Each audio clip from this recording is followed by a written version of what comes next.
بسم اللہ الرحمن الرحیم الحمد للہ رب العالمین والصلاة والسلام علی خاتم النبیین اما بعد۔ پاک ویوز ٹی وی میں محمد منشا ایک بار پھر۔ آج کا عنوان اسی طرح حسب معمول کئی دنوں سے کشمیر ہے، اب بھی کشمیر ہے، اور کشمیر کے سلسلے میں جو احتجاج ہے اور اس سے ریلیونٹ ایشوز کو ٹیک اپ کرتے ہیں، اور اس کے بعد حسب وعدہ جو پچھلے ایپیسوڈ میں آپ سے وعدہ کیا تھا کہ وہ نظم جو ہواباز جو ہمارے تھے، جو غازی تھے جنہوں نے 27 فروری کو بھارتی طیارے مار گرائے تھے، ان کے اعزاز میں جو ہم نے نظم لکھی تھی وہ آپ کی خدمت میں پیش کرتے ہیں۔ لیکن پہلے کشمیر 15 اگست آپ کو پتہ ہے کہ اگرچہ انڈیا کا یوم آزادی ہے، ہم نے اسے یوم سیاح کے طور پر منایا، بلیک ڈے کے طور پر۔ انڈیا نے کشمیر میں، مقبوضہ کشمیر میں بلیک آؤٹ کیا ہوا ہے اور ہم نے بلیک ڈے منایا۔ انڈیا کے مظالم اور کرفیو اور ماشاءاللہ مقبوضہ کشمیر میں جاری ہے، اسی طرح مظالم ہیں، اسی طرح لوگوں کو قید و بند میں رکھا گیا ہے۔ دوسری طرف پاکستان کے اندر ہر شہر، ہر ٹاؤن میں ساری سیاسی پارٹیوں نے، مذہبی پارٹیوں نے احتجاج کیا ہے، جلوس نکالے ہیں۔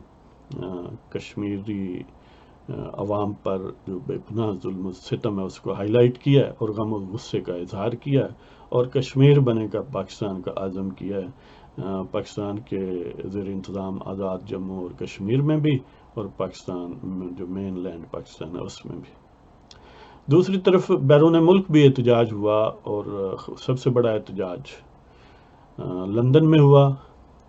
اس احتجاج کی کال جو ہے وہ پاکستانی اور کشمیری جو برطانیہ میں رہتے ہیں امیگرینٹس ہیں ان کی مختلف تنظیموں کی طرف سے تھی، اگرچہ اس میں سکھوں نے بھی بڑھ چڑھ کر حصہ لیا ہے، تو اس لیے ہم ان کے لیے یعنی اچھے جذبات رکھتے ہیں جو بھی اس میں پارٹیسپیٹ جنہوں نے کیا، جنہوں نے ساتھ دیا۔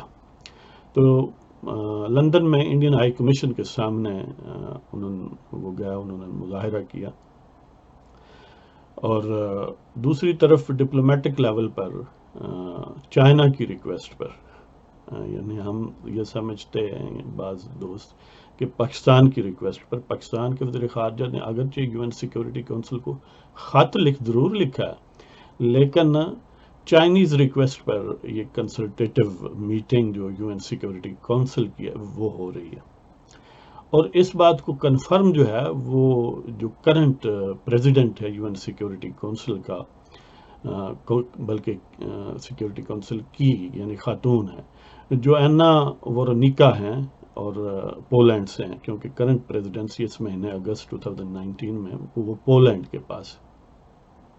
تو انہوں نے کنفرم کیا ہے کہ یہ چائنیز ریکویسٹ پر ہو رہا ہے، اگرچہ چائنیز ریکویسٹ میں ہماری انپٹ بھی ہے کہ وزیر خارجہ چین گئے تھے، ظاہر ہے لابینگ کی ہے، اور چین کی اپنے بھی ٹسل ہے انڈیا کے ساتھ اسی کشمیر ایشو پر ہی ہے۔ ہم نے تھوڑا دے دیا تھا ان کو ایوب خان کے دور میں، چلو معاملات سیٹل ہو گئے، لیکن اب بھی انڈیا کے ساتھ ان کا دعویٰ یہ ہے کہ وہ لداخ جو ہے انڈیا کے پاس یا مقبوضہ کشمیر کے حصہ، اس پر بھی ان کا حق ہے، اور اس کا ایک حصہ جو ہے وہ ان کے کنٹرول میں ہے چین کے، گویا کشمیر ایشو ان کے لیے بھی اہم ہے، جس طرح پاکستان انڈیا کا ہے یہ ایشو ہے، اس طرح چین اور انڈیا کا بھی ہے۔ اگرچہ ہمارے لیے تو یہ زندگی اور موت کا ایک طرح کا معاملہ ہے، ان کے لیے ایک اضافی معاملہ ہے، ایک پرافٹ ہے کہ وہ اس کو ایک تبت کی ایکسٹینشن ہی سمجھتے ہیں۔ تو بہرحال جس طرح بھی ہوا، چین کی ریکویسٹ پر ہوا، ہمارا انپٹ بھی شامل ہے، اس پر بھی ہمیں خوشی ہے کہ ہوا صحیح۔ تو وہ وانگ یی کی ریکویسٹ پر بلایا گیا ہے جو چین کا وزیر خارجہ ہے، یعنی چین کی ریکویسٹ پر۔ اور دوسری طرف یو این سیکیورٹی کونسل کے جو سیکریٹری جنرل ہیں، سابق پورٹوگیز پرائم منسٹر ہیں انٹونیو گوٹریس، انہوں نے بھی اس پر ایک بیان دیا جس سے ہمارے یعنی کنسلٹیٹو کے سینس میں انہوں نے ظاہر دیا تو اس طرح ایک انڈائریکٹلی ہمارے موقف کی چلو تھوڑی بہت ہم وضاحت ہم اس کو کھینچ تان کے بنا سکتے ہیں، ہمارے موقف کی حمایت، جس سے ہمیں یہ امید پیدا ہوئی ہے کہ شاید وہاں پر بہتر انداز میں یہ کنسلٹنگ پروسیس جو ہے، کنسلٹیشن پروسیس ہو۔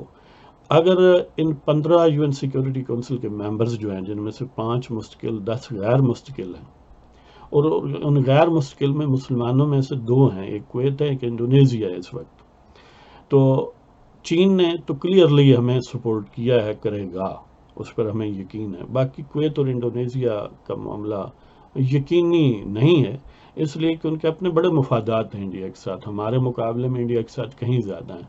اس میں بھی کویت کیونکہ عرب ہے، اور عربوں کے جذبات جو ہیں وہ حکومتوں کے جذبات، عرب عوام کی بات نہیں ہو رہی، ان کے مفادات بہت زیادہ ہیں انڈیا، اور وہ ان کی وہی پالیسی ہے جو ہمارے باعث کی ہے، تو انڈیا کو اپیز کرنا، اس کے ساتھ بہتر مراسم رکھنا ہمارے مقابلے میں ان کے لیے کہیں زیادہ پسندیدہ ہے۔ تو کویت کا معاملہ میں سمجھتا ہوں کہ 40-60% ہے، پتہ نہیں ہمیں سپورٹ کرے گا یا نہیں، لیکن انڈونیزیا کا آپ کہہ سکتے ہیں کہ 60 ہمارے حق میں اور 40 دوسروں کے حق میں ہو سکتا ہے۔ تو اس لیے ہمیں 3 ممبرز کی امید ہو سکتی ہے، یقینی 1 یا 2 کی ہے، لیکن اگر 9 حمایت کریں تو پھر اس کنسلٹیٹیو میٹنگ میں ہماری کامیابی ہے، اور پھر یو این سیکیورٹی کونسل ایک ایمرجنسی میٹنگ کال کرے گی جو ایکسکلوسیولی اس ایشو کے لیے ہوگی، اور وہ ہماری حقیقی کامیابی ہوگی ڈپلومیٹک لیول پر اگر ایسا ہوتا ہے۔ اگر 9 ممبر اس کے حق میں نہیں آتے تو پھر ایک ہومیوپیتھک ٹائپ کی سٹیٹمنٹ آئے گی کہ we urge the 2 nations to avoid armed conflict and to engage bilaterally to resolve the issues between them وغیرہ وغیرہ۔ تو دیکھیں کیا بنتا ہے۔ چلو صرف کنسلٹیٹیو سینس میں ہی آ جانا بھی ایک اہم بات ہے، اس لیے ہمیں تھوڑا اس پر خوش ہی ہونا چاہیے کہ چلو معاملہ کنسلٹیٹیو سینس میں ہی آیا تو ہے۔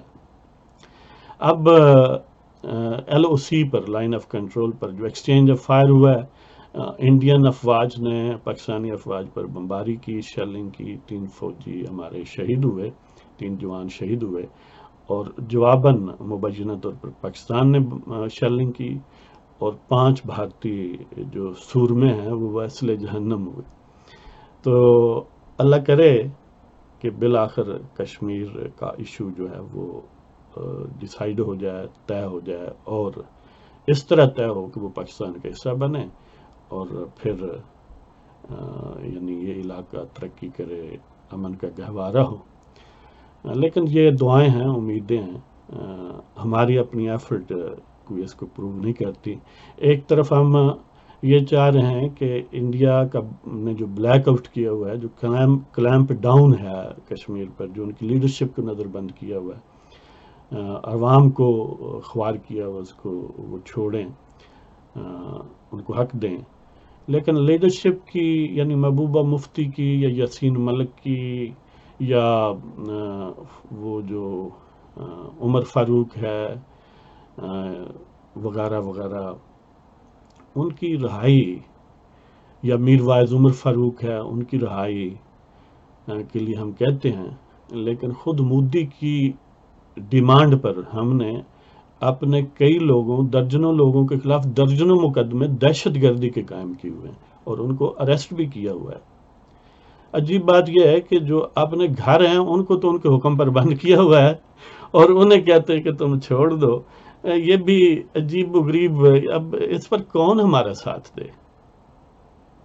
ہمیں اپنے گریبان میں بھی تو جھانکنا چاہیے نا، کہ وہ جو کہا جاتا ہے نا کہ اللہ تعالیٰ ان کی مدد نہیں کرتا جو اپنی مدد آپ نہیں کرتے۔ اب اللہ بھی ایسے لوگوں کی مدد نہیں کرتا، اور ہم توقع کرتے ہیں کہ باقی دنیا کے ممالک ہماری مدد کریں، ہم نے خود نہیں کرنی۔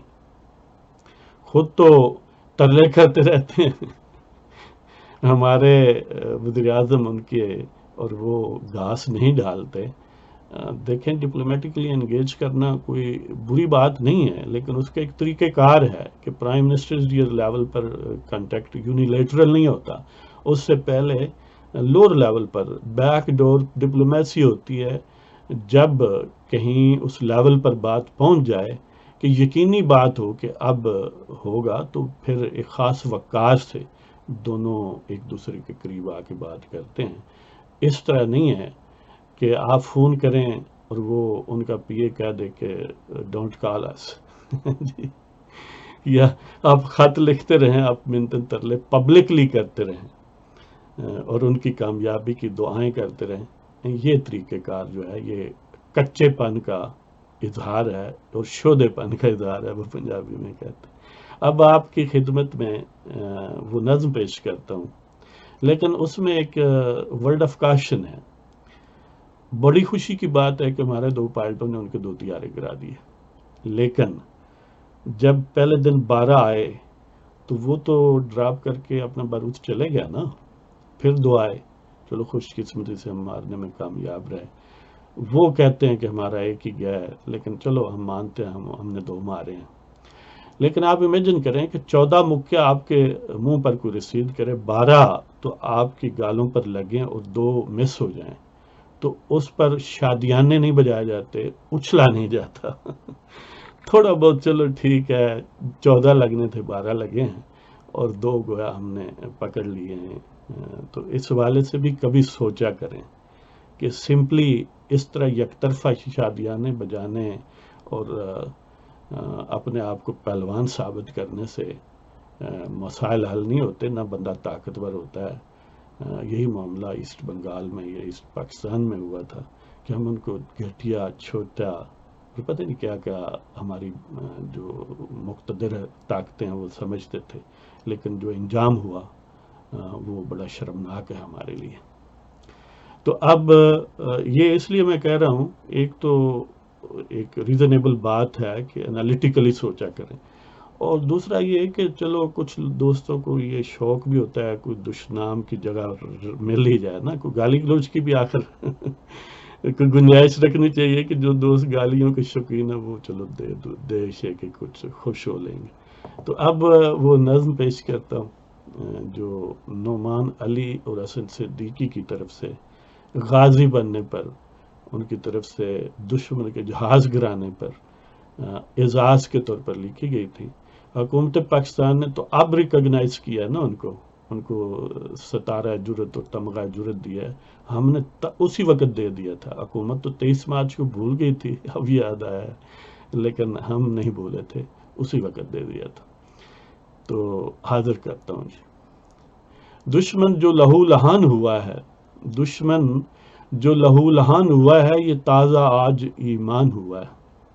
دشمن جو لہو لہان ہوا ہے، یہ تازہ آج ایمان ہوا ہے. ہوا باز جو غازی ہوا ہے، ہوا باز جو غازی ہوا ہے، وہ آج ہماری جان ہوا ہے. ہوا باز جو غازی ہوا ہے، وہ آج ہماری جان ہوا ہے. دل کو سرشاری ملی ہے، ایک پورا آج ارمان ہوا ہے. دل کو سرشاری ملی ہے، ایک پورا آج ارمان ہوا ہے. جارح نے سبق سیکھا ہے، سرخ رو پاکستان ہوا ہے. یعنی جہریت کرنے والا ایگریسر جو ہے، حملہ آور جو ہے، اس نے سبق سیکھا ہے. جارح نے سبق سیکھا ہے، سرخ رو پاکستان ہوا ہے. زندہ و پائندہ ہیں ہم، زندہ و پائندہ ہیں ہم، معترف یہ جہان ہوا ہے. زندہ و پائندہ ہیں ہم، معترف یہ جہان ہوا ہے. ظالم نے دھول چاٹی ہے، ظالم نے دھول چاٹی ہے، نامراد وہ شیطان ہوا ہے. ظالم نے دھول چاٹی ہے، نامراد وہ شیطان ہوا ہے. ستارہ و ہلال عظیم ہے، ستارہ و ہلال عظیم ہے، عظیم تر یہ نشان ہوا ہے. ستارہ و ہلال عظیم ہے، یعنی ہمارا پرچم سبز پرچم ہلالی پرچم جو ہے، ستارہ و ہلال عظیم ہوا ہے. ستارہ و ہلال عظیم ہوا ہے، عظیم تر یہ نشان ہوا ہے. تو دشمن جو لہو لہان ہوا ہے، یہ تازہ آج ایمان ہوا ہے. ہوا باز جو غازی ہوا ہے، وہ آج ہماری جان ہوا ہے. دل کو سرشاری ملی ہے، ایک پورا آج ارمان ہوا ہے. جارے نے سبق سیکھا ہے، سرخ رو پاکستان ہوا ہے. زندہ و پائندہ ہیں ہم، معترف یہ جہان ہوا ہے، ظالم نے دھول چاٹی ہے، نامراد وہ شیطان ہوا ہے، ستارہ و ہلال عظیم ہے، عظیم تر یہ نشان ہوا ہے۔ اللہ کرے کہ ایسی کئی نظمیں لکھنے کا جواز ہمیں ملے، اور ہماری مقتدر قوتیں یا مسلح افواج 20 کروڑ لوگوں کی گردنوں پر بوٹ نہ رکھیں، بلکہ دشمنوں سے لڑیں اور لڑ کر کشمیر کو آزاد کروائیں، کشمیر کی بیٹیوں کو، کشمیر کے بوڑھوں کو، جوانوں کو، بچوں کو، ان پر جو غاصبانہ قبضہ ہے اس سے ان کو آزادی دلائیں اور پاکستان کا حصہ بنائیں۔ اور وہ اس صورت میں بن سکتا ہے جب 20 کروڑ لوگ غدار نہ ہوں، ان کی مرضی کی حکومتیں بنیں، ان کی ٹانگیں نہ کھینچی جائیں کوئی بھی ایکسکیوز بنا کے، تاکہ یہ ملک، یہ قوم باعزت ہو جائے اور طاقتور ہو جائے۔ اسی کے ساتھ آپ کی اجازت چاہتا ہوں۔ پاکستان زندہ باد اور کشمیر بنے گا پاکستان۔